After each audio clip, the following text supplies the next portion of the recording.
In my last video, I came to you from my daughter's second ever stick shift driving lesson, and some of you were asking, was she successful? Yes, she was, but she'll need some more practice. And we were introducing for you the series we'll be going through in the fall, and that's called Make the Shift. So today I'm coming to you from my own office, and let me show you why. We're probably all familiar with the shift key on our computers, where if we want to make an exclamation mark on the screen, we cannot simply press the exclamation mark number 1 here. We first need to press the shift key and then the exclamation mark in order to get a whole new function.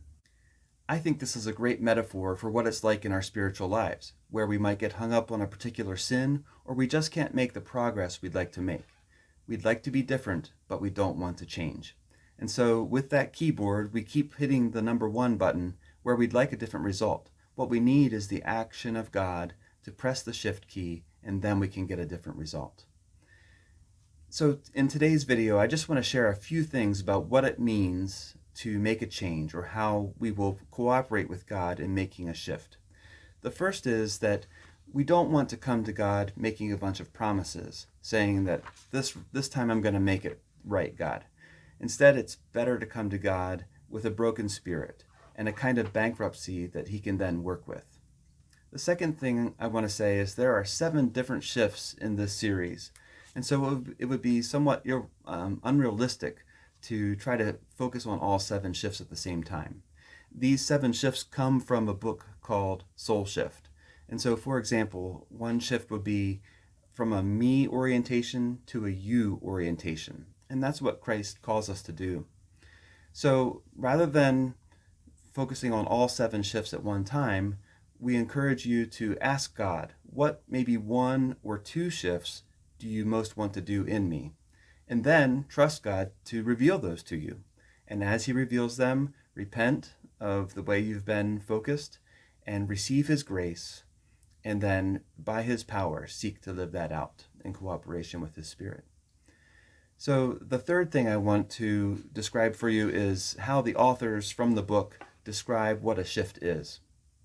And they say, making a shift begins in a moment, but it is not finished in a moment.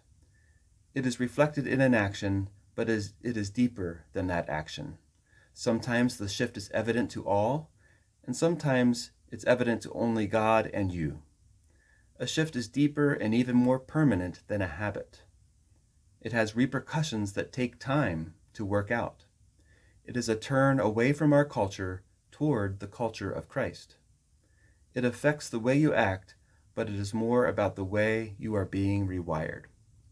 So I look forward to this series starting in late September, and it will be 7 weeks long.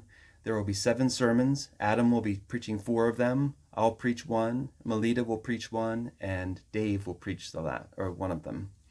And in addition to the preaching, everyone will have an opportunity to get the book. And then finally, we'll be forming growth groups that will be able to walk this journey in community together. So I look forward to it, and as we get closer to the date, we'll be giving you more and more information, and I hope you're getting excited like I am.